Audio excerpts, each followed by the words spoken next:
a dad and a grandfather and and aunts and uncles who are all entrepreneurs. To say you want to be in the arts, not something you can really say. Does it help being married to a fellow creative because you guys understand each other? I think being married, period, helps changes alone. Hopefully it does well. Hopefully people watch. You also don't know what people are going to watch and what people are going to like. But just as a consumer, there's a lot.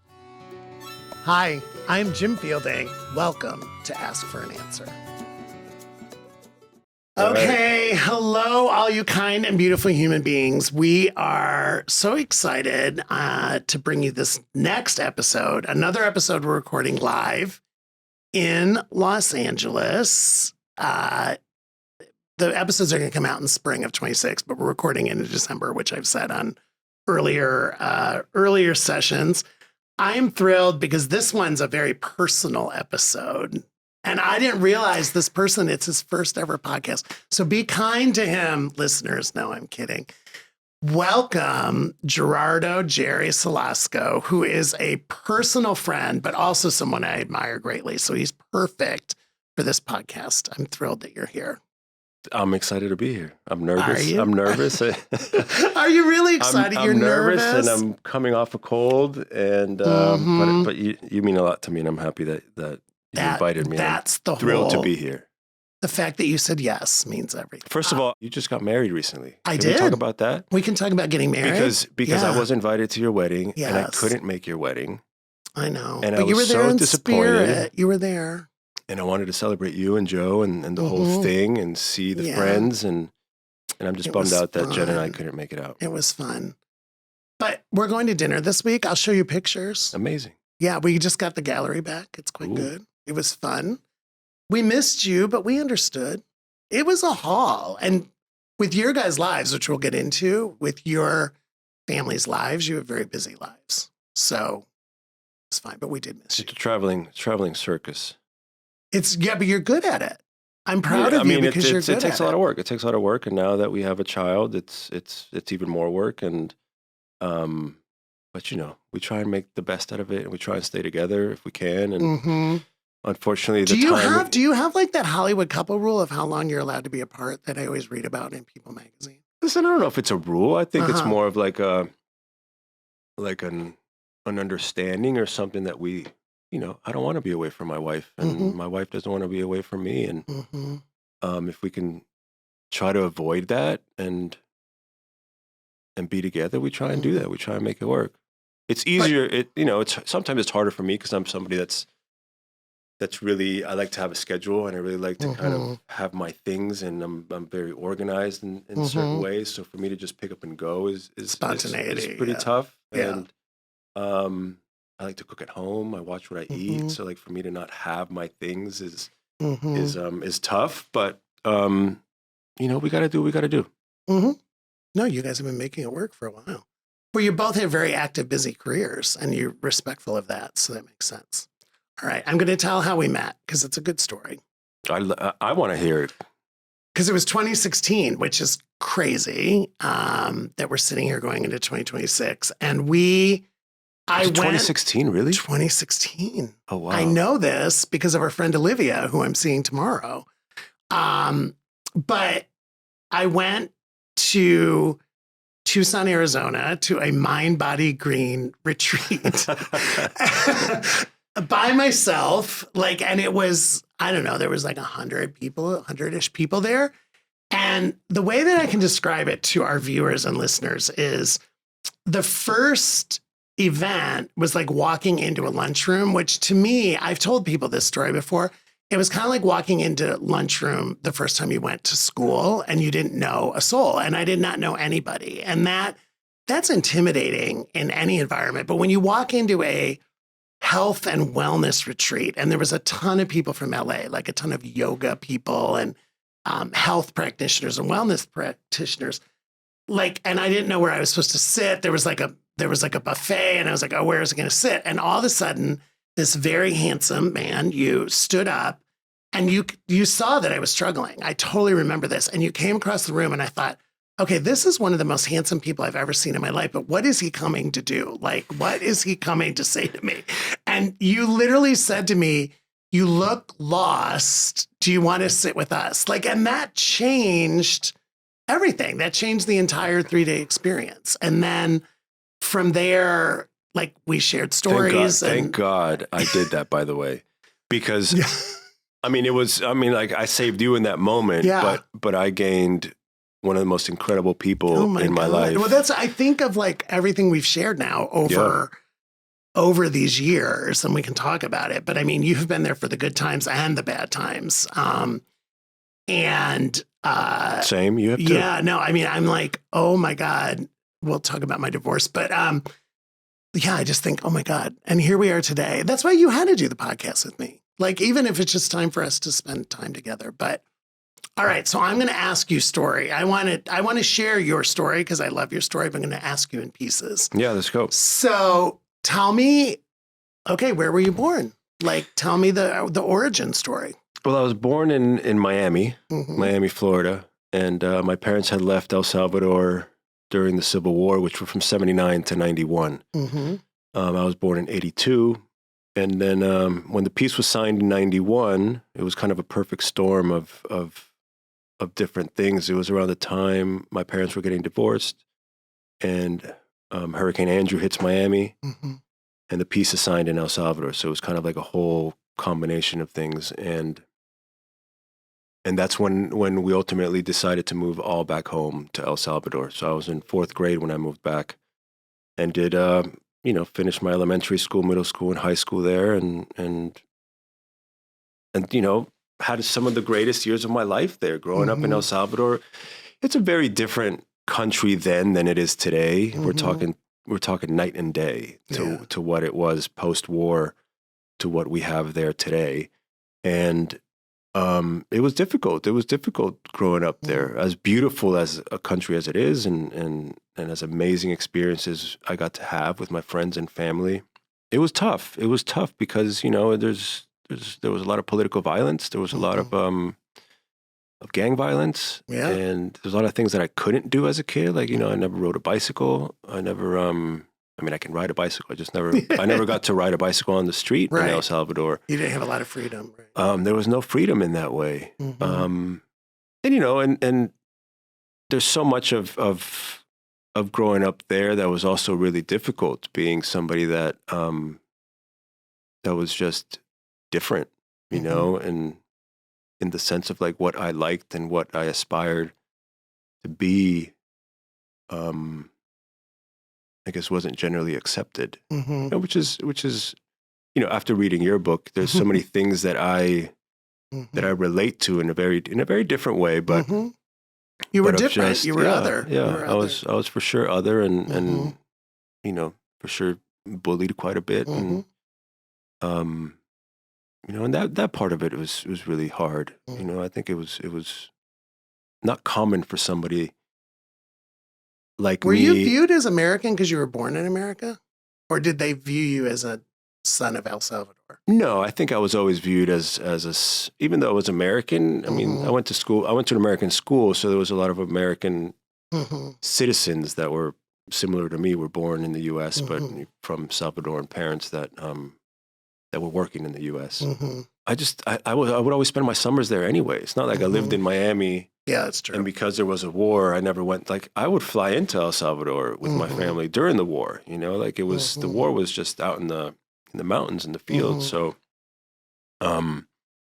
we'd still see grandparents and be there for those special Christmases and summers, and I was always kind of like a part of the country and part of the people there. And when I went to school there, the first couple of years are tough because, like you said, it's like you're walking into a brand new school. You don't know anybody. Right. But then, it's you're just family. Yeah. And so when it came time to go to university, you knew you wanted to go back to the States for university? Yeah. Yeah. I mean, listen, that goes back to I guess, growing up in El Salvador. Ever since I was a kid, I wanted to be an actor, and I wanted to pursue this career. I saw myself on screen. It was Top Gun for me. I watched Top Gun, and I wanted to be Tom Cruise, and that was my dream. But when you grow up in a small country like El Salvador, and you you have entrepreneurial families Yes. and Business people. a dad and a grandfather and aunts and uncles who are all entrepreneurs. There was, to say you want to be in the arts and is just not something you can really say. Mm-hmm. And I kind of had to go to business school. There was no option. Right. So I did go to business school, and I went to school in Dallas, Texas, at SMU, which just recently was my 20-year reunion. I know. I saw the pictures. Which was amazing. It's amazing. And I got a degree in finance, and I had to write my dad a business plan when I graduated for me to come to LA. Wow. To try and do this for a year was the plan. And it had to be a full on business plan. I was here for 3 months. I had to give him an idea of like what forecasting looked like, what investment was going to be, like what his possible return on investment could be. I think it was just a way of him. Did you have to write down like how many auditions you were going to go on and stuff? Like, no, not that. But I had to kind of keep track of like, well, what did it cost me to be here for a month, and like what did it cost me? Like, so what it was going to cost him, my dad, to kind of help support me during that time. Set you up, right? Even though I did get a job and I was working retail and but those were the only 2 jobs I've ever had. Yeah. I worked at J. Crew and I worked at Aviator Nation before they were big, and that's all I've ever done. I've never. So you basically graduated SMU and then moved to LA. I graduated SMU and then worked at J. Crew. Here in LA. Yeah, in LA at the Grove. At the Grove. Yeah. That's amazing. But you had that vision since you were a kid. We've talked about that. Yeah. I knew this is what I wanted to do since I was really young. So you came here, you didn't have an agent, right? I didn't have anything. Right. I didn't have anything. I had an agent. I had a modeling agent in Dallas, Texas. Who,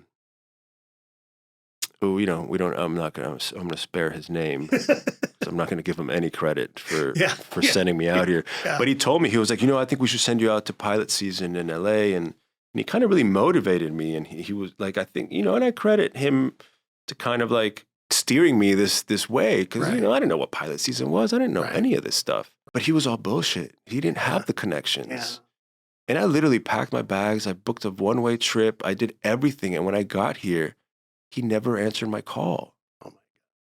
And I was just left kind of like alone, all by myself. Luckily, I had one friend that, her name is Melissa Knowles, and she went to SMU with me. She was a close friend, and she was working at Channel 1 News. And she completely opened her doors, and I slept on her futon. She loaned me her car, and I would drive her to work in the mornings at Channel 1, and she would let me use her car during the day, and I would pick her up.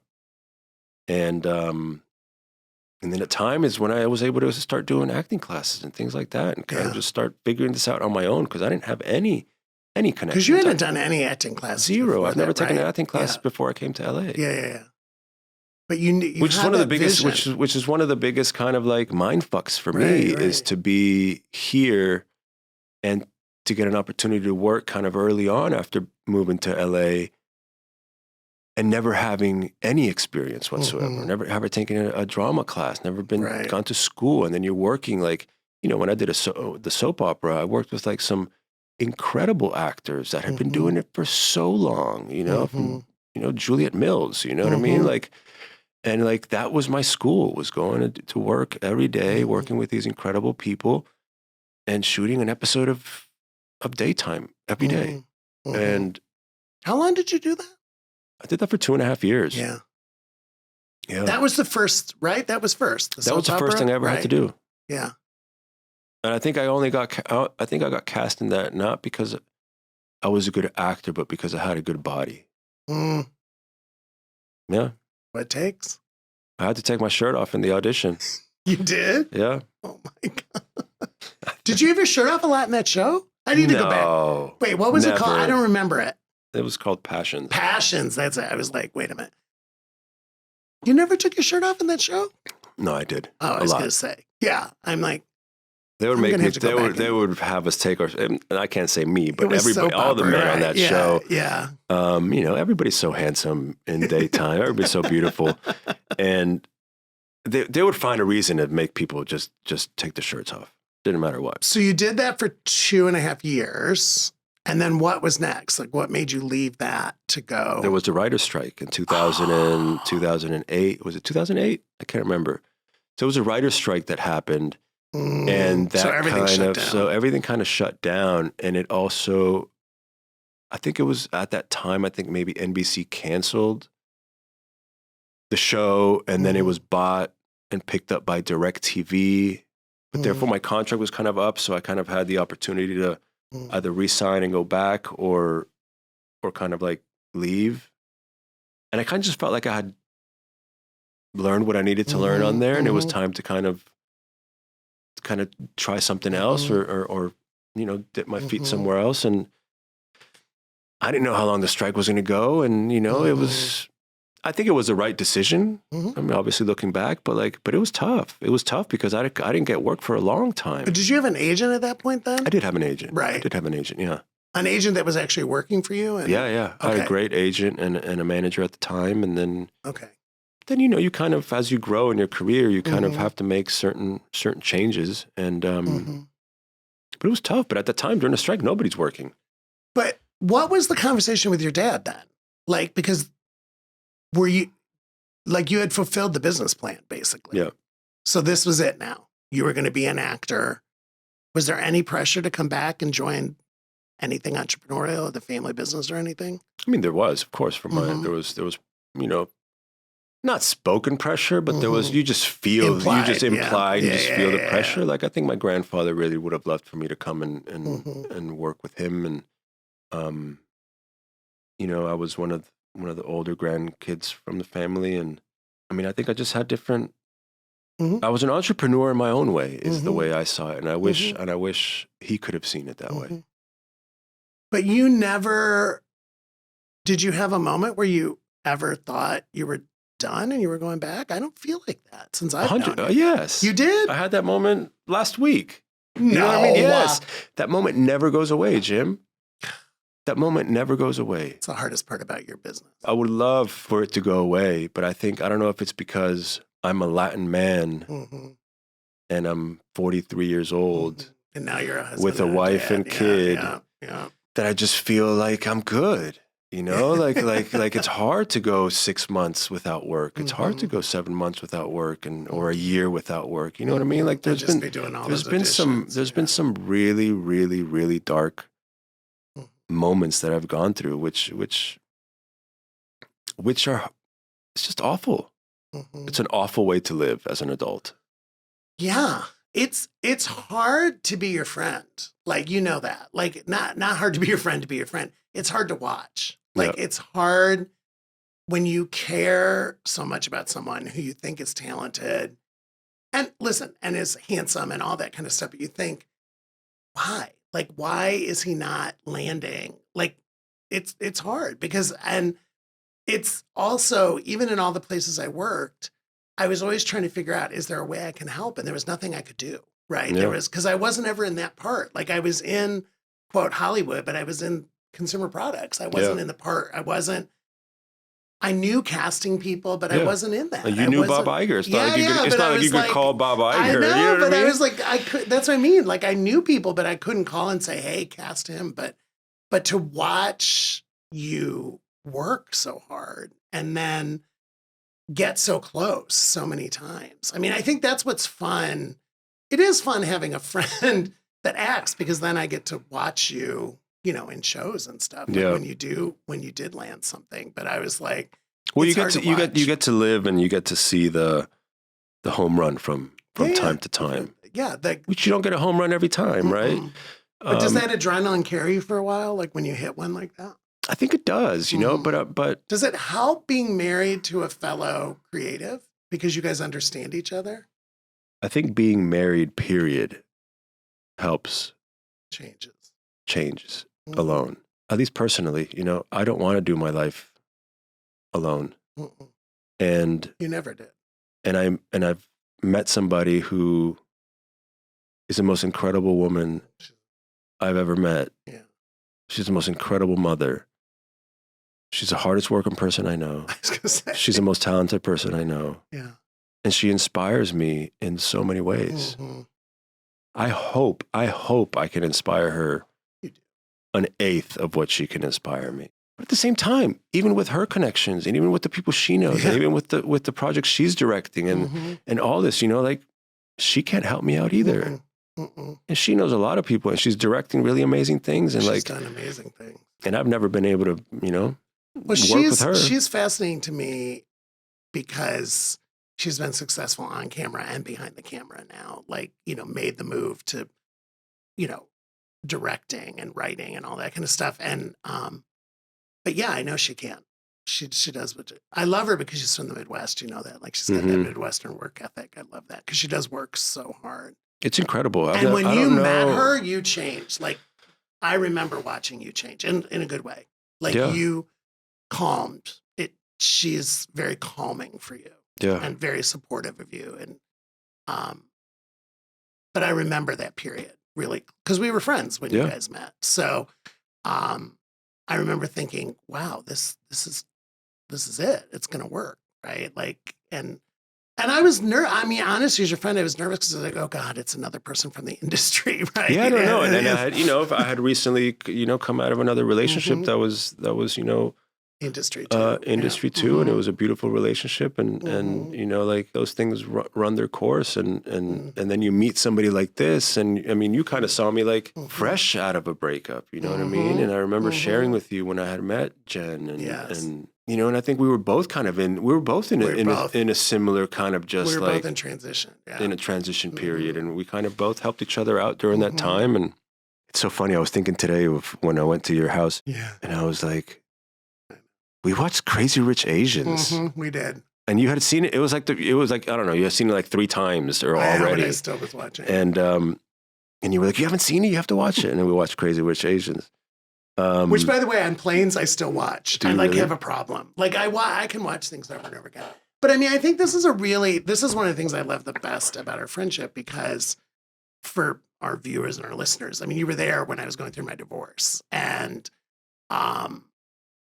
it's one of the things I talk about, my favorite, I love my LGBTQ community. I love my LGBTQ brothers and sisters, but I am so blessed that I have these really cool straight guys in my life. And that you were one of those ones who rose to the occasion because I was low. I was basically only capable of watching Crazy Rich Asians because I was pretty much borderline comatose, but and in such it's awful. It's awful. It's awful what you went through. But it's funny, even then, when I wrote the book, and you and your wife were early readers, which I'm so grateful for. And the section on the divorce, you called me and you're like, you did not. This is bullshit. You didn't go far enough. I remember you so clearly. You are owning way too much of this. I was there. We all know breakups are shared. You weren't saying it was 100% his fault or my fault, but you were no, I'm not accepting this chapter. You have got to go deeper because you were there. You saw the pain and and your breakup was different because mine was super dramatic and everything, but yours was still, you were in pain too. It was a transition too. And I think that was where we got to be 2 guys together and it didn't matter gay or straight. Yeah. We were both just in transition, feeling our feels, and we're there for each other. And I'm so grateful for that. And I think I always say there's nothing better than straight guys who are comfortable around gay men because you're so comfortable with knowing who you are and just comfortable in your own skin. And it's such a gift. Thank you for saying that. It's such a gift. It's such a gift. Okay, so you went through the hard times. You meet Jen. We just keep saying Jennifer. I'm just going to say it out loud. Jennifer Morrison, because we just keep saying Jen. I could tell as your friend, it was it. I could tell. You knew, right? You knew. I knew, yeah. Yeah. I knew immediately. Yeah, yeah. I was pretty quickly, you knew. Yeah. I think you almost didn't want to know that quickly, if I remember correctly, but you knew. Yeah. But she's amazing. And I was and it was, and she It's fair to say she was a bigger star than you were. I mean, you don't have to be nice about it.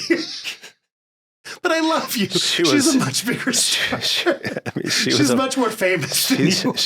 She's famous. She's much more famous than you are. Was that hard though? Honestly. No.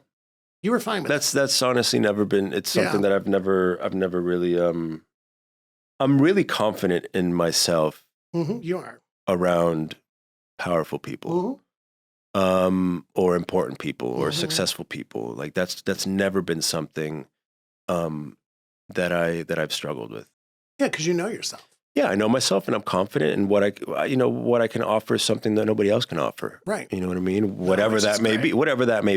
But which is great about you.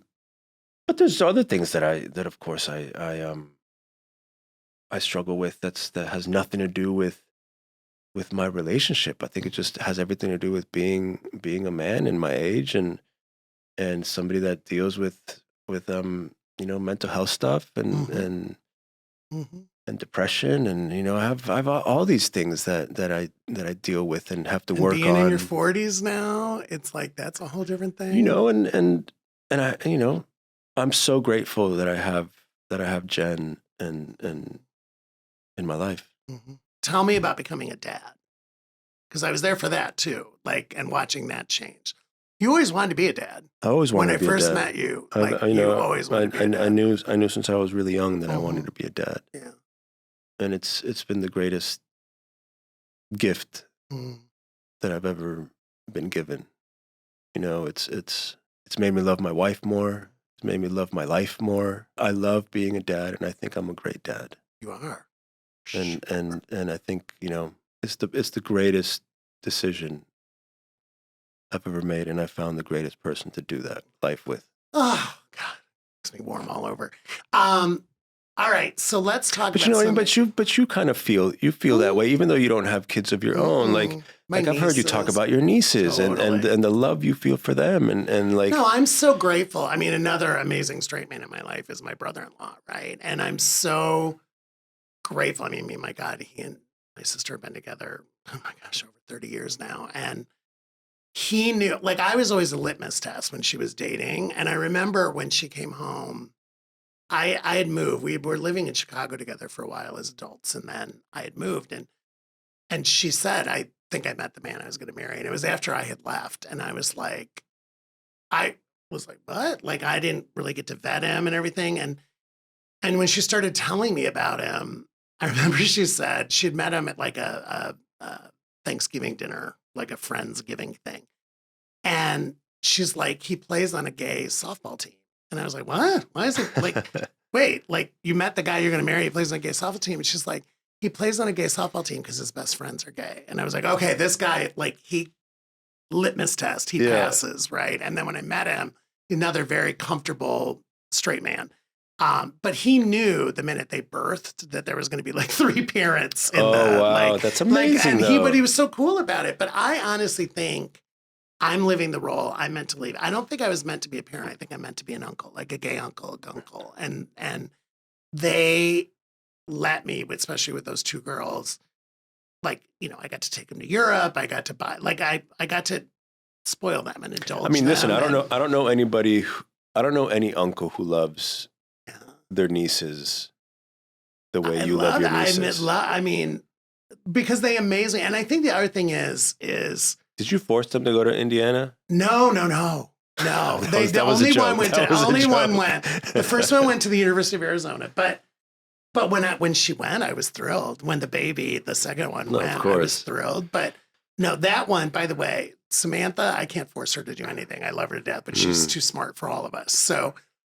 And I think Indiana was great for her. I really think she did amazingly. She just graduated last May and, double major and all that kind of stuff. Congratulations. So, yes, she did really, really well there. And now she's going to go to grad school and everything else. I mean, but no, I think that fulfilled, I had definitely parental urges. I wanted to have kids, but I think when my nieces came, it fulfilled a lot because just holding them. And I remember, and it's funny because both of them were born in Dallas. So I remember flying to Dallas when they were just fresh, right? And I tell Katie, the older one, all the time, like she used to sit on my leg and she was basically the length of like my knee to my Yeah. hip. Like, and I just remember tickling her and all that kind of stuff. And now, she's 25 and professional and living in Seattle and That's everything else. amazing. But I think this phase is my favorite phase. They're 25 and 22 now. I think this is my favorite phase because we're adults. Like we do adult stuff. Yeah, you don't have to hide it. You don't have to hide Yeah, anything. it's like we laugh and we tell stories. And I loved them when they were little. I loved them post diapers. Like I always say that. Like, I kind of liked when they were able to take care of their bodily functions and stuff. But and I loved traveling with them. Well, lucky for you as an trips. uncle, you just have to hand them off. You hand them off. No, at the and end I of would the day, spoil right? them and I'd give them way too much sugar and indulgent food and buy them stupid shit and pass them back to their parents and let them deal with all the mania. It was awesome. And now I'm getting to live it again because Joe has nephews that are. Joe has a big family, though. Joe right? has a big family, but he has 3 nephews, but like 17, 12, and 6. So now I'm kind of getting to relive it again with boys this time. And he's around kids all day long. He's around kids, and he loves kids. Obviously, being a pediatrician, but I love spending time now with them. And they were in the wedding. The 12 and the 6-year-old were in the wedding. It was just sweet and kind. That's amazing. Yeah, I mean, it was. I think it's one of the things that I fell in love with him about was he also at one point wanted to have kids, but I watched him when I met his family, and I watched him with his nephews. It reminded me with my nieces, and it's funny that I had 2 nieces and he has the nephews, and so we get both genders, and it was amazing. We did a couple birthday parties for him, so our families had blended. Oh wow! Before, but at the wedding, it was amazing to have the families come together because his sister, he's super close. He has 2 brothers and a sister. He and his sister are 18 months apart. He's super close to my sister, like I am to mine, and they were the 2 that stood up for us in the wedding, and and they get along, like our sisters get along, and it's lovely. It's amazing. Especially because my mom couldn't be there because of her health, and it was hard for me not to have my mom there, but to have his mom and dad there, like, and just to feel so welcomed by them was really, really nice. That's great. All right, so now I want to go to professional because I want to hear what projects you're working on, but I also just want to say, anybody with Netflix, go back and watch The Waterfront. I know it only was 1 season, but you know how much I loved. I didn't love your part, but I loved you acting because you were acting. Because I was like, wow, he's just really love talented. that I took my clothes off. Yeah, you really go for it in that show, by the way. I was like, and I remember I was watching it with Joe, and I'm like, is he going to get naked? Wait a minute. Is he getting naked? Like, I was like, wait a minute. Because you didn't tell me. Like, No, you were like, just I watch tell you it. that No, stuff. you just told me to watch it. And you were telling me what your favorite episodes were. Yeah. And then when you told me, I'm not giving any spoiler alerts because I want people to watch The Waterfront, but when you told me about the one episode, and then I didn't really like how that episode went, but I understood because I was like, he's acting because it's so not you. That part is not you at all. No, not at all. Not I at mean, all. it was that was really a fantastic show to be a part I'm of. so sad it didn't. I'm going to start a campaign. And it's a bummer that they didn't pick it up for another season because I think, oh man, that cast and that crew deserved it. Because it was an incredible cast. We overall. all worked really hard, and we shot in Wilmington, and Kevin Williamson, of course, who's just an amazing writer, and the cast was so good. And in my case, I've met Melissa Benoist, who's just oh my God, if anybody has a chance to work opposite her, like run. You guys were so good at it together. She's so incredible. But I'm like everybody else that I didn't even get a chance to work with. We were just so tight in Wilmington, and we just all became really close, from Umberly to Rafael, and Danielle. Like it was just amazing that we met. We all became really good friends, even though it didn't get well. Anyway, I won't spoil. But listen, I'm super proud of it. No, you should be. It's a project. It's one of the projects that I'm most proud of. And luckily, when that ended, I was able to jump on another show that I'm just as proud of. It has yet to come out. It'll come out next year, 2026, hopefully in the early part. And can you tell us? And what it's called? It's called MIA. It's from the same creator of Ozark. Mm. So it's it's dark. It's definitely not light by any means. MIA for Miami or MIA for Missing in Action? It's a little bit of both because it takes place in Miami. Okay. But there's also an element of Missing in Action. Okay. But it's Ozark in Miami with a bunch of Latinos pretty much. There's drugs and cartel and, sex and death and all of the things. But it's good. It's it's going to be on Peacock. And are you a good guy or a bad guy? Bad guy with a good heart.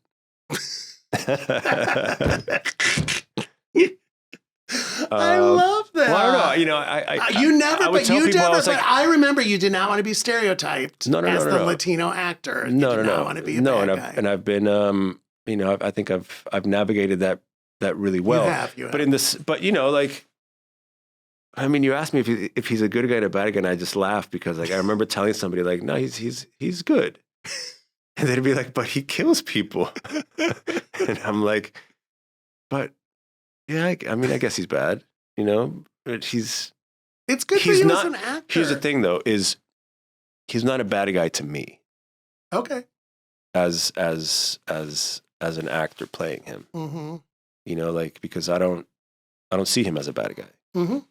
That's good. The actor shouldn't see his character as a bad guy. But it's a part. I remember you said you knew you wanted to play that part. Yeah.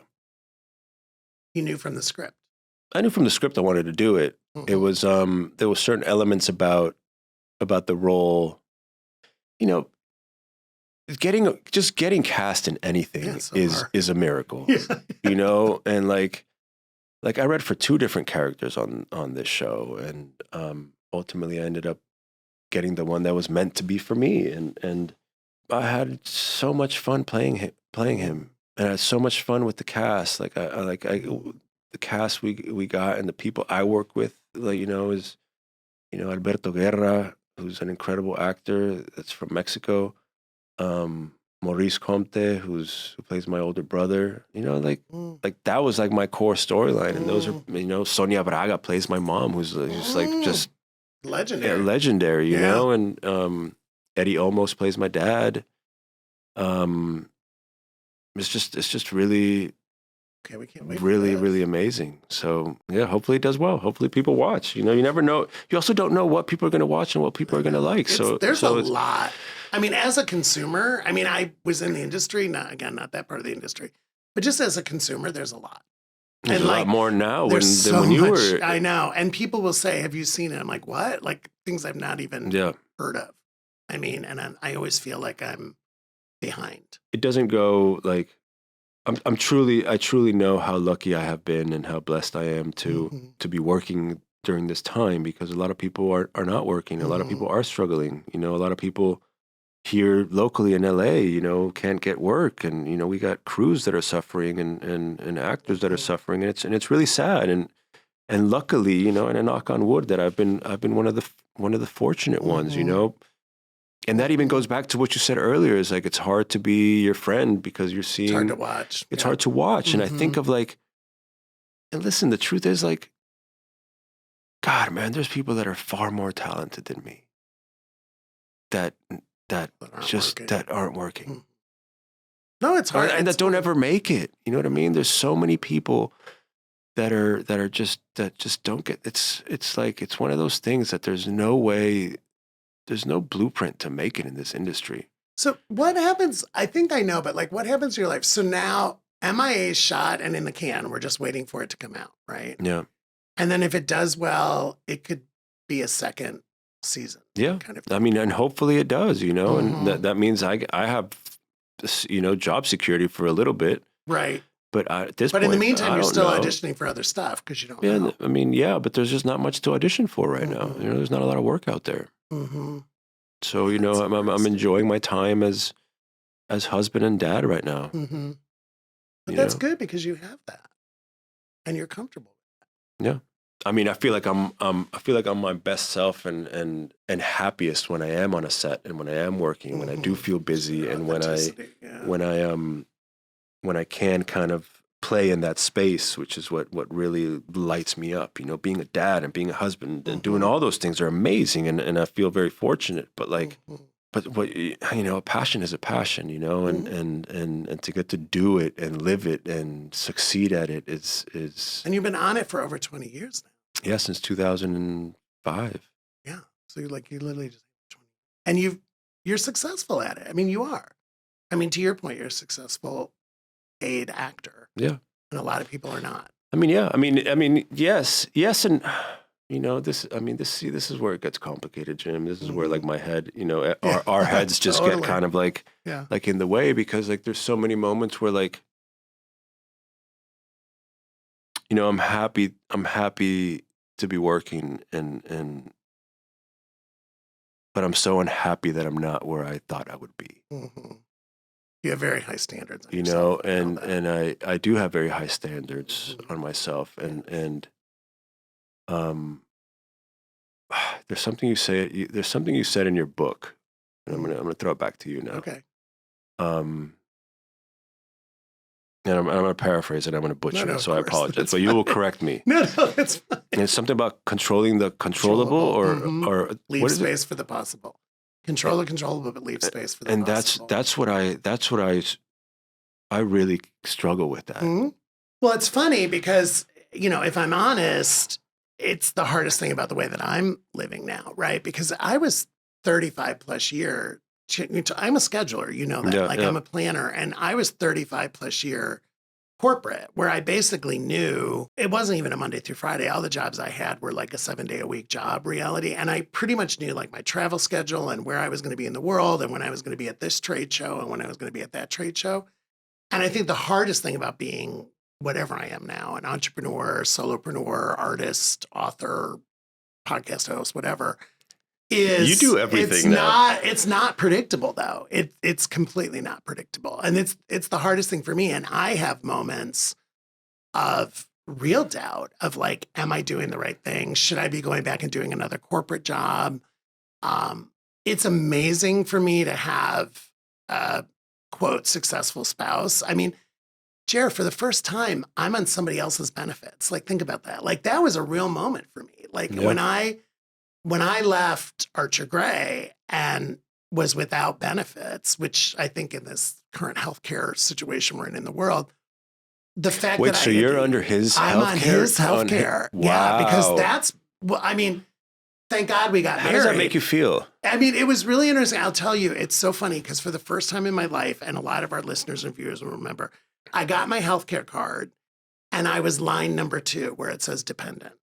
And that was the first time in my life where I wasn't line number 1, right? So my healthcare card has his name on it as the primary, and then my name as the dependent. And there was a moment where like, okay, I'm dependent.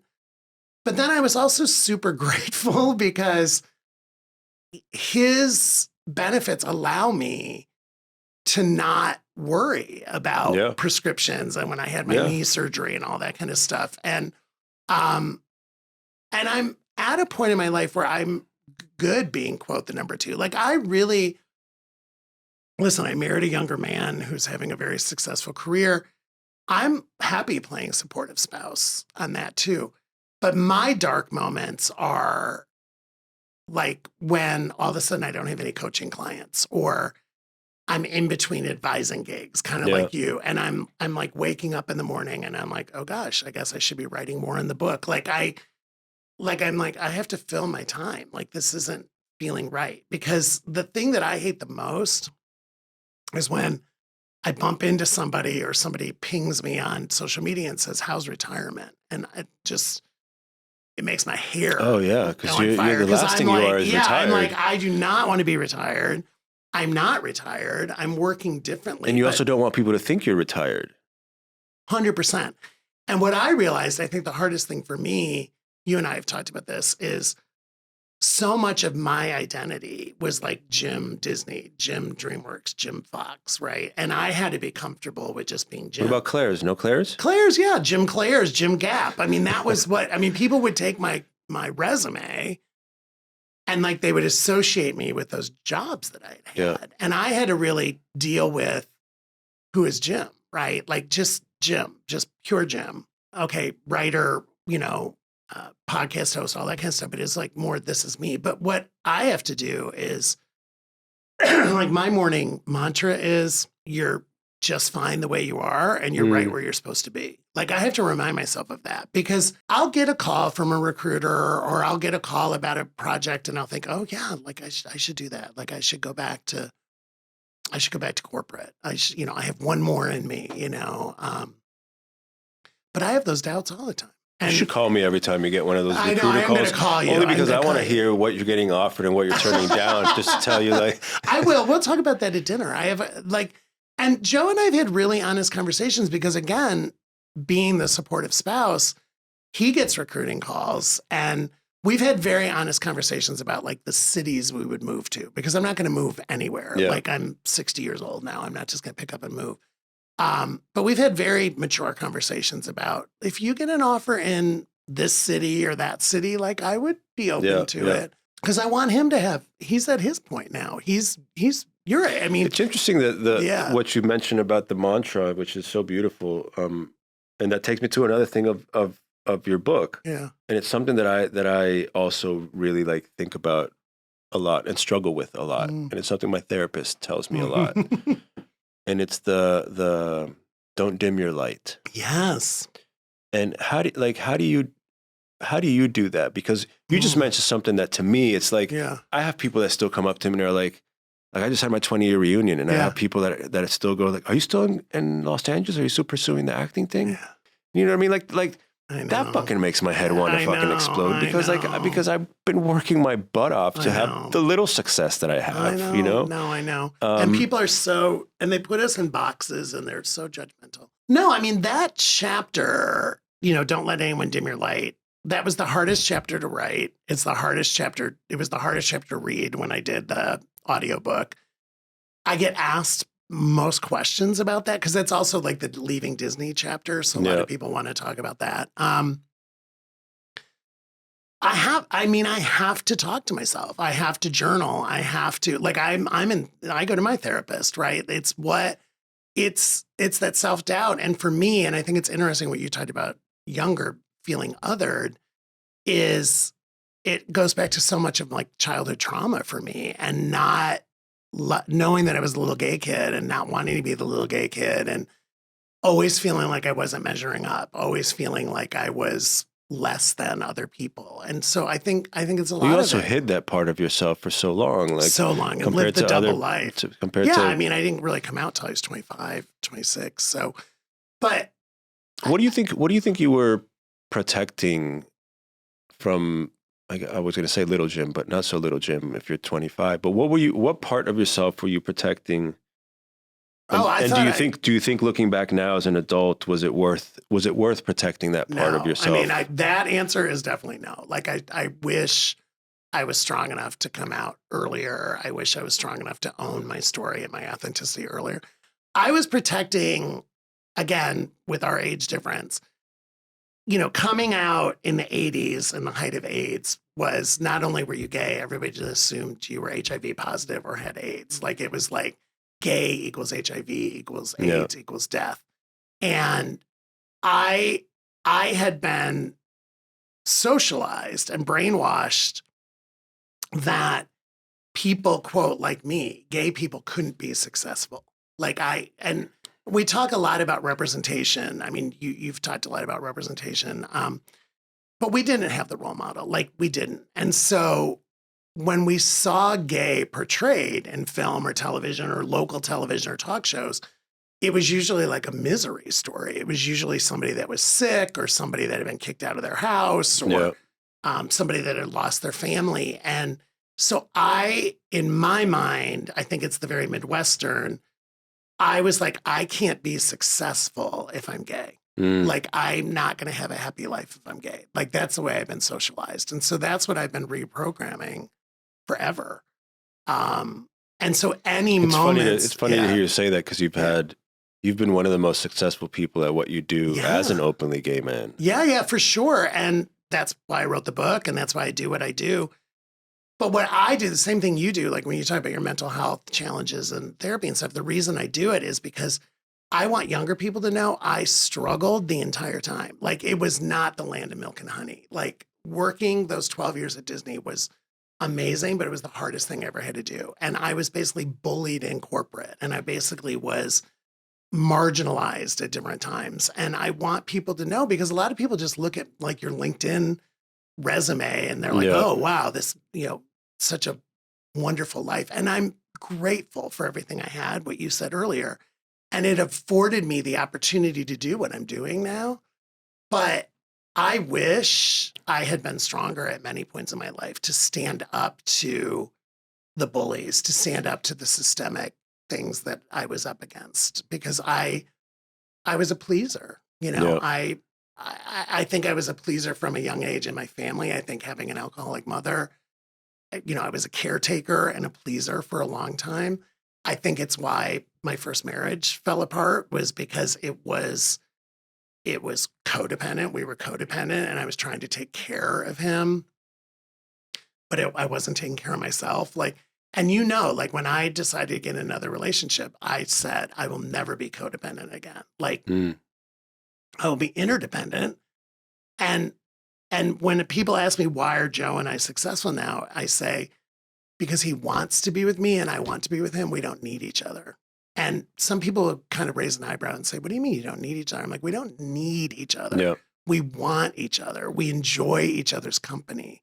But No, both you guys of us, you guys clearly we have those boundaries. you guys clearly found each other. But I remember you also telling me, like, I will never get married again.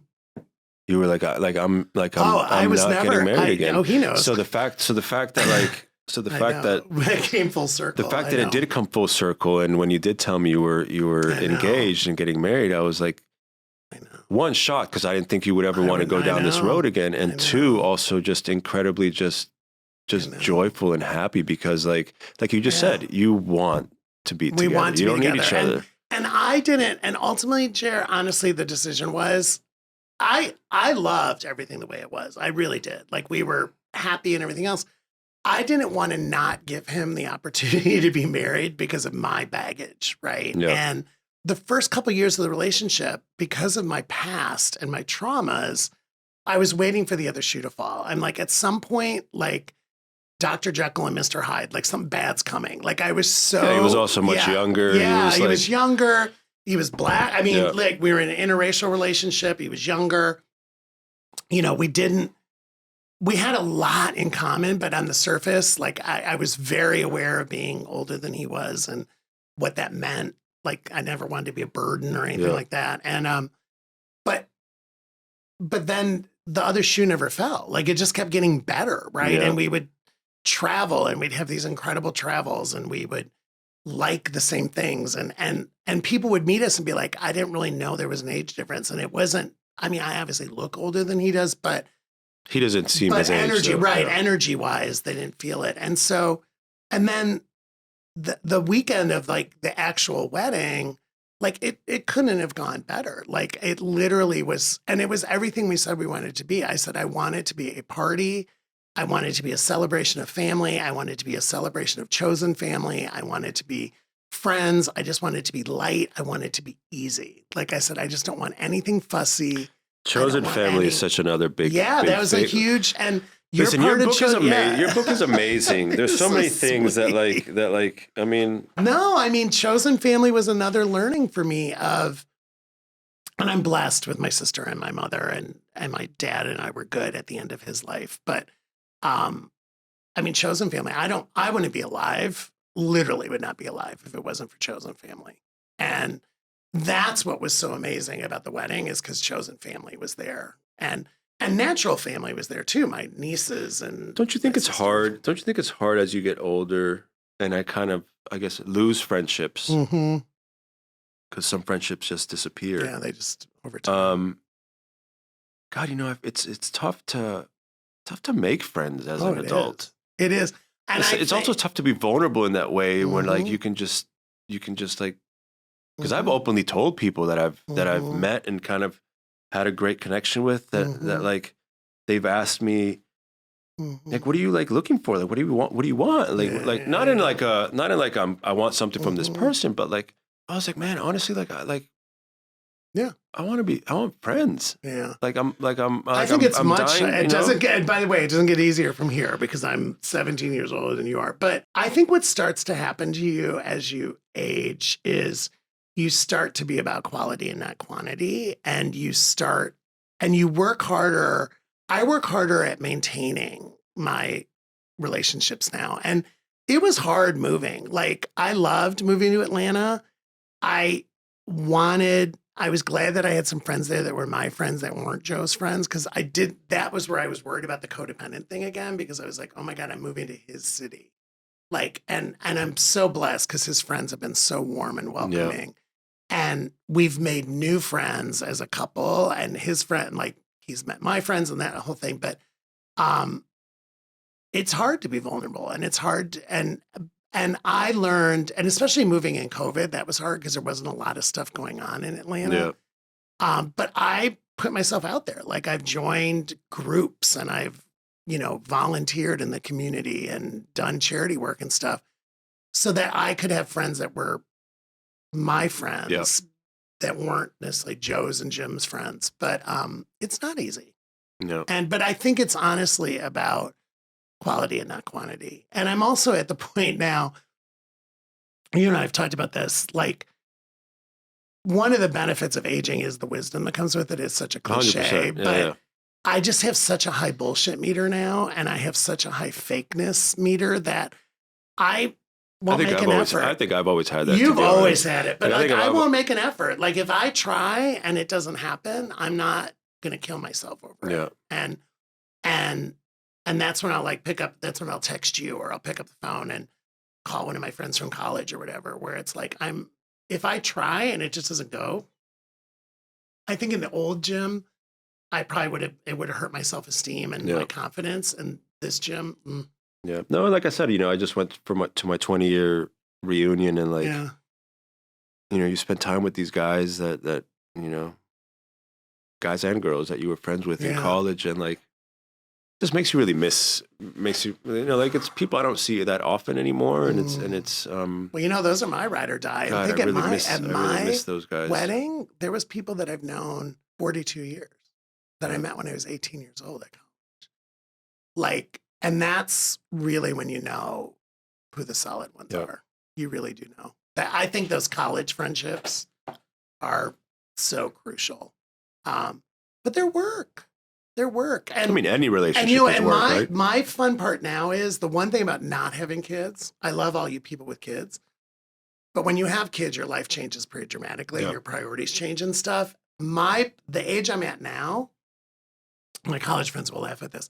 I love that. Like, by the way, I'm going to their kids' weddings now. Like, that's a lot. Like, it was so funny that I got married this year, but I also went to 2 weddings of friends' kids who got married. Like, that's amazing. But I love, because in a weird way, I'm getting my friends back.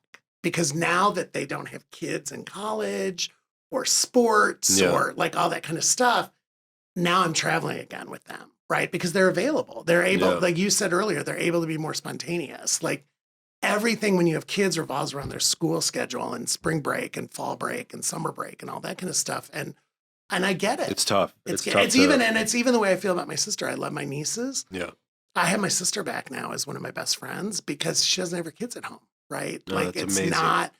And how she and I and her husband and Joe, like how the 4 of us hang out now is so different. And again, I love my nieces and they're great when they're there, but I also, when they're not there, it's great, and I think that is one of the benefits of aging because people are now at the life stage where, and some of my friends from college are retiring, and I'm like, oh, like, I don't want to retire, but it's amazing. You can't retire. I don't want to. I want to continue to work differently as long as I feel like I'm adding value and making an impact. I'm fine. All right, we do. You will do that always, though. You add value to my life as a friend all the time. God. See how easy this was? We're out of time. I can't believe we're out of time. I feel like we should keep going. Well, we can do another. We'll do part 2. Well, I'll come back. I need to spend the one thing I've realized, even just being here a day so far. I even took notes of things I wanted to ask you, and I want to spend more time in LA. And a really dear look man I've met. I love this. I had him on my podcast, this guy named Ron Thurston, and he lives in Miami, but he does time, like he sends out and says, I'm going to be in LA these 4 weeks. Like he comes for like 4 weeks and does like Airbnb. Oh, really? And he goes to New York. And I really admire that because I think LA is a huge part of my story. Yeah. I was here, between here and Laguna, I was here 20 years. So being back, I feel it. I definitely feel it. You miss it? Like you like miss? I miss it. I miss people. You can't miss LA. You know what I mean? I But miss people. there got to be people you miss. I miss people. I had some great houses here. I miss some of my houses. Like I miss the lifestyle. I never got to see your Palm Springs house. I miss and the I'm so weather. bummed Yeah, about the that. Palm Springs house. Ooh, that was a good one. But yeah, I miss it. Do you think you could come out for? Do Yeah, you think Joe would be okay with you being like, hey, do you mind if I do 4 weeks? that's the thing. We're so, yeah. And I think he'd come and visit for, weekends and stuff. But yeah, the biggest thing was just figuring out the dogs, like the logistics of the dogs. But yeah, I think we could do it. I think it's something I want to do. I mean, just being here again, I was like, God, I really do like being here. I would love that. Yeah. Well, thank you for doing this. Thank you for having me. I know you were nervous, but you were great. Lots of things to learn. Please Everybody, please watch. cut out whatever needs to be cut out. Everybody, please watch MIA when it comes out in Peacock in spring of 26. I think it might be fall. Or fall. Whenever it comes out, just Google it. That's how we find things now. We Google it. Love you. Thank you. Thanks for spending this time with us on Ask for an Answer. If this conversation sparks something for you, don't just nod and move on. Take one idea, one question, one uncomfortable and bring it into your next meeting, your next one-on-one, or your next big decision. That's how this becomes a practice, not just a podcast. If you're leading a team, a classroom, a company, or just your own next chapter, you don't have to have it all figured out. You do have to be willing to listen, to ask better questions, and to create the kind of safety where people will actually tell you what they see. If this episode was useful, share it with someone who's in the arena with you. And if you want more tools, stories, and real talk leadership moments, make sure you follow the show and leave a review so others can find us. I'm Jim Fielding. Thank you for being here, for leading with less armor and more intention. Until next time, stay curious, stay kind, and keep asking for an answer.